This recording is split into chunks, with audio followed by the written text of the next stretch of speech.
Всем привет! Вы на канале 88 клубков, это канал по вязанию, меня зовут Настя. Сегодня я вяжу базовую, очень удобную и симпатичную сумку из трикотажной пряжи. Я пользуюсь пряжей Бисквит, характеристики нити 100% хлопок, в 100 метрах 330 грамм.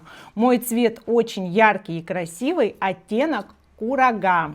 Мне потребуется больше одного мотка пряжи. Вы посмотрите на мой результат и примите решение. Можно связать сумочку большего или меньшего размера на ваше усмотрение. Я приготовила крючки. Вязать полотно буду крючком 6,5 мм.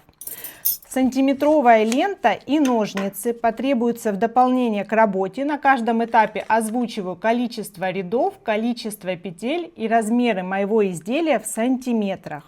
Также я приготовила два комплекта ручек, они на кнопках. Я еще не определилась, каким точно цветом воспользуюсь, но размер моей ручки, если уже накрепить ее на изделие, 40 сантиметров.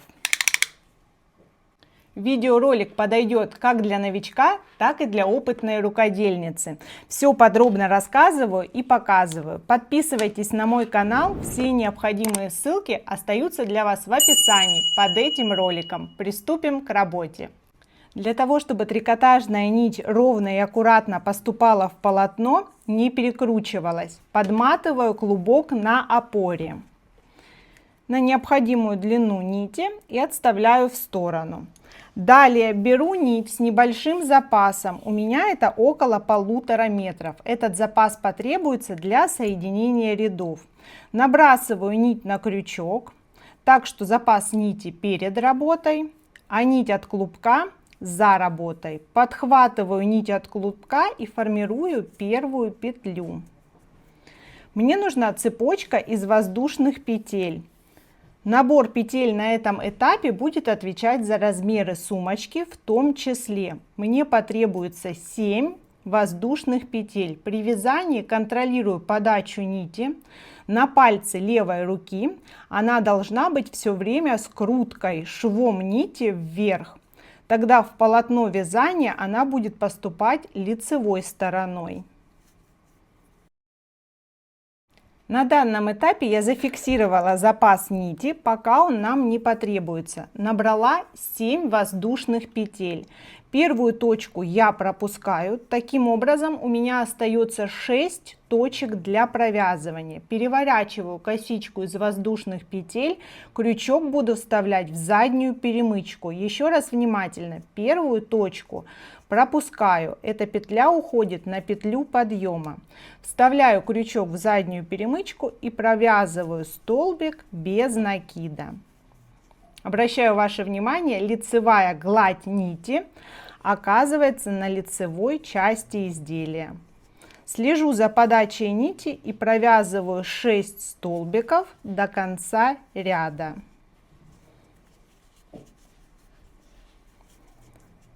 Пятый и последний, 6-й. Донышко изделия вяжется рядами туда-обратно. На этом этапе я провязываю воздушную петлю для подъема на следующий ряд. Переворачиваю вязание и обратный ряд крючок вставляю за обе дужки кромочной косы. Обращаю ваше внимание, что петлю подъема я пропускаю и провязываю столбики без накида. Первый, второй, третий, четвертый, пятый. Их точно так же 6. На протяжении вязания донышка количество петель в ряд у меня не меняется. 6 петель. Петля подъема, переворачиваю и повторяю то же самое. Мне потребуется 19 рядов.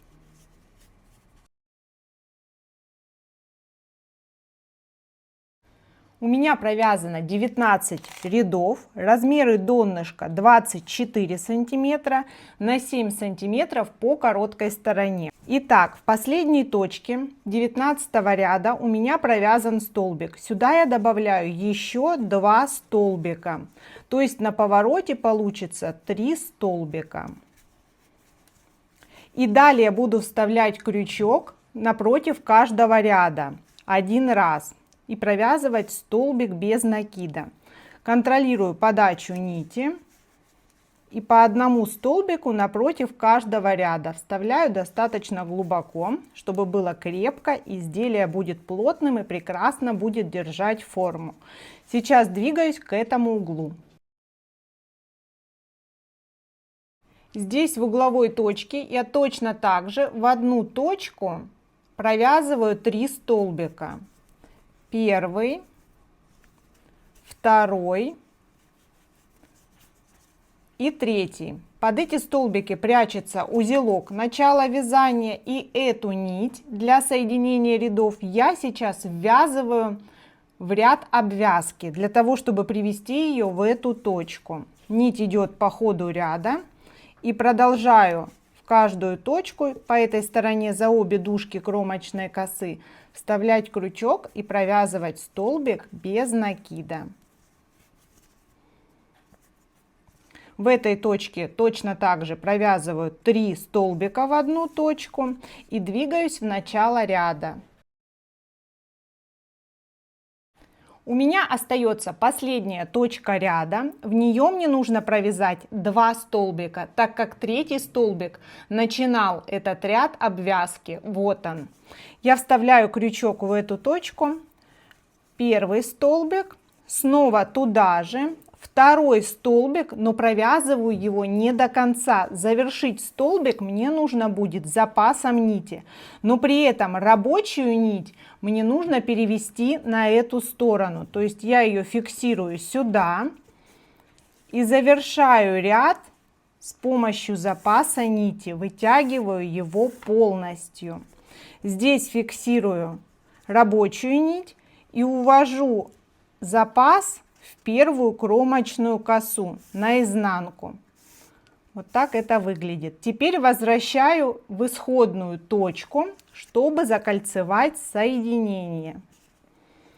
Здесь крючок проходит, подхватывает, и нить уводится наизнанку. Здесь можно ее немножко закрепить, чтобы было поплотнее.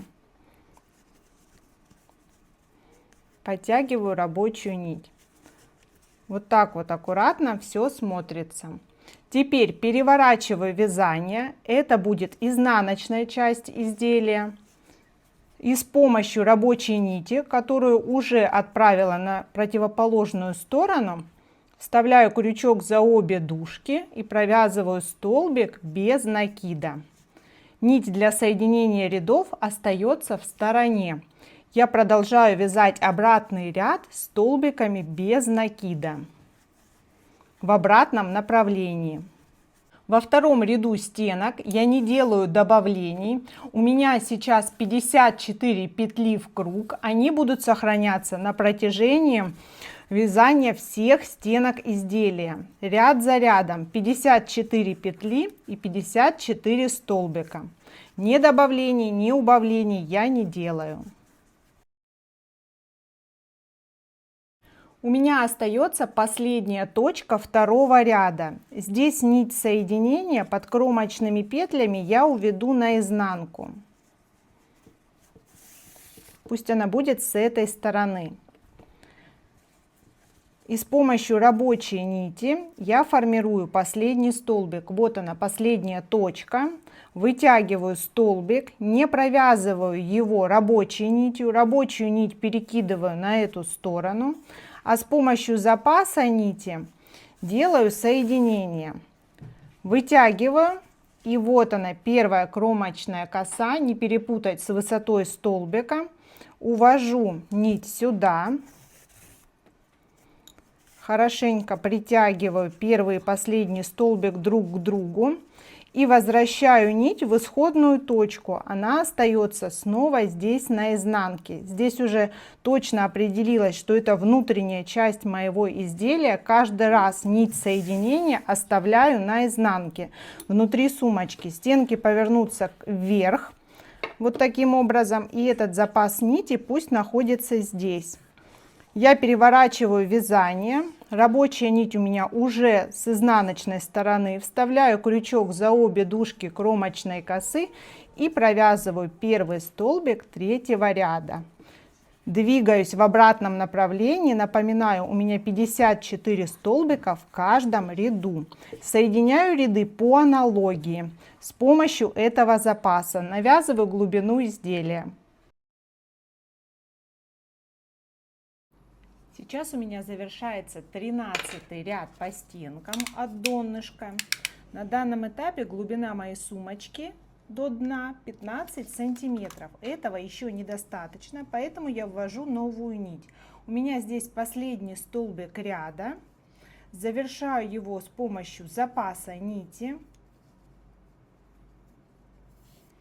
И одновременно заканчивающуюся пряжу перевожу на противоположную сторону. Здесь делаю соединение в кромочную косу и увожу запас нити снова на изнанку. Все как все предыдущие ряды. Переворачиваю вязание так, если бы я просто продолжала вязать. Здесь у меня совсем незначительный отрез нити. Формирую первый столбик, но провязываю воздушную первый столбик следующего ряда с помощью следующего мотка нити. Оба края, край окончания мотка и край начала мотка, ввязываю в полотно. Следующая точка, подхватываю рабочую нить, провязываю столбик. Здесь хорошенько потягиваю ниточки, поправляю, слежу за подачей нити и продолжаю вязать следующие ряды. Эти кончики полностью спрячутся под обвязку. Для надежности их можно подшить. Продолжаю навязывать глубину изделия рядами туда-обратно.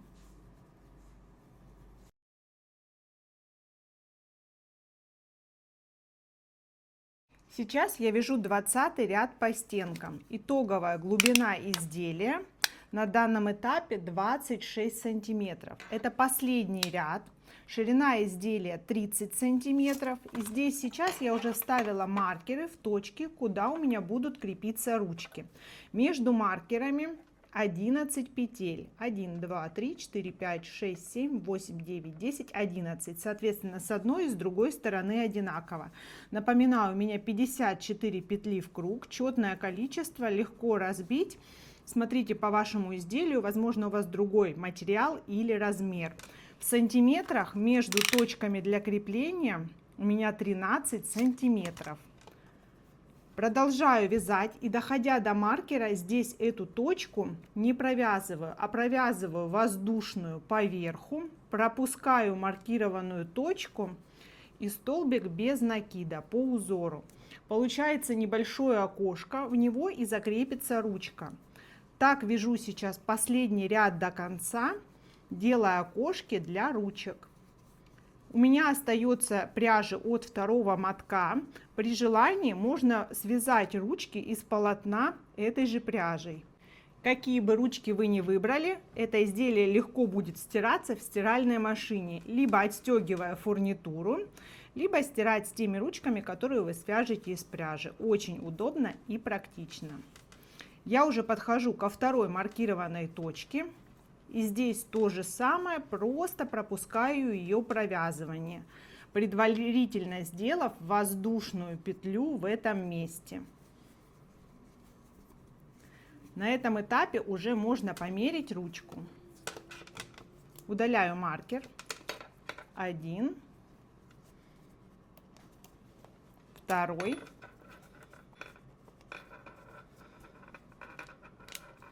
ручка крепко крепится и очень надежно держится. Смотрится здорово. Завершаю этот ряд. У меня завершился последний ряд. Я укорачиваю нить с небольшим запасом. Провязан последний столбик, вытягиваю нить полностью. И здесь делаю соединение. Ту нить, которой я соединяла ряды из ряда в ряд, я уже укоротила и подшила. Остается нить окончания вязания. Увожу ее наизнанку и возвращаю в исходную точку. Все по аналогии. Здесь также прячу немножко в глубину и подшиваю. Моя сумочка готова, функциональная и очень стильная, имеет фактуру и прекрасно держит форму. Напоминаю, ее размеры 30 сантиметров на 26 эффективной глубины. У меня ушло 450-480 грамм пряжи. От второго мотка остается достаточно ниток для того, чтобы связать более глубокое изделие до формата А4 или вывязать ручки. Возможно сделать брелок для сумки или даже кошелек в это изделие. А мне хочется добавить немножко настроения. Сумка и так смотрится очень здорово, но небольшой аксессуар в виде цепочки с атласной лентой придаст немного шарма. Все необходимые ссылки, а также подробности остаются для вас в описании под этим роликом. Подписывайтесь на мой канал, ставьте лайки, будет много интересных видео. Всем пока!